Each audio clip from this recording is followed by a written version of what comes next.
permettez, Bernard Lévy, vous avez dit à ce propos, il y a quelques jours, que vous vous étiez engagé en Libye en tant que juif, et que si vous n'aviez pas été juif, vous ne l'auriez probablement pas fait.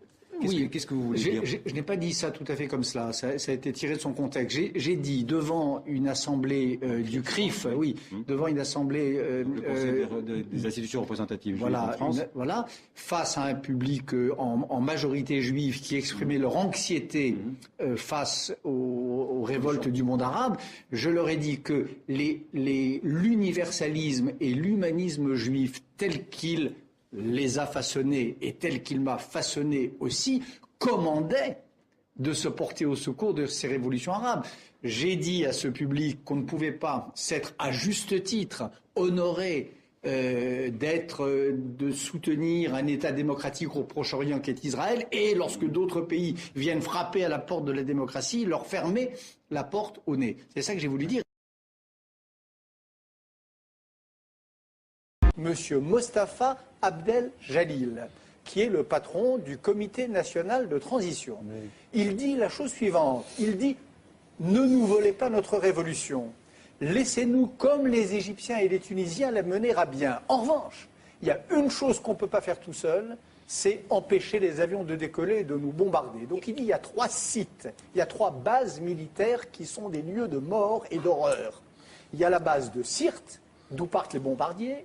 Il y a la base de El Azizia, qui est le bunker de Kadhafi, et puis il y a la base de Saba, au sud, qui est la tête de pont où arrivent les mercenaires africains, qui sont des chiens de guerre. Ce ne sont pas des soldats réguliers, ce sont des chiens de guerre payés à prix d'or et qui, une fois qu'ils sont en territoire libyen, n'ont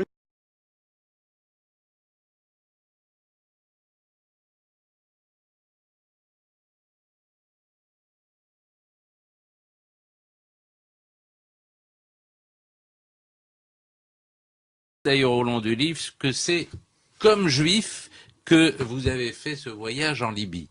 Ah oui. Ces voyages, cette saison en Libye, c'est comme français, comme écrivain et comme juif.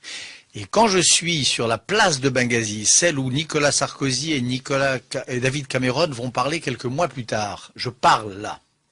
Il y a des images, on les a vues partout, il y a 30 000 personnes devant moi, des jeunes révolutionnaires, fiévreux, enthousiastes, certains avec lesquels j'aurai sûrement un accord fondamental, d'autres avec lesquels je suis sûrement en désaccord total, désarmés, armés, etc. Je leur parle.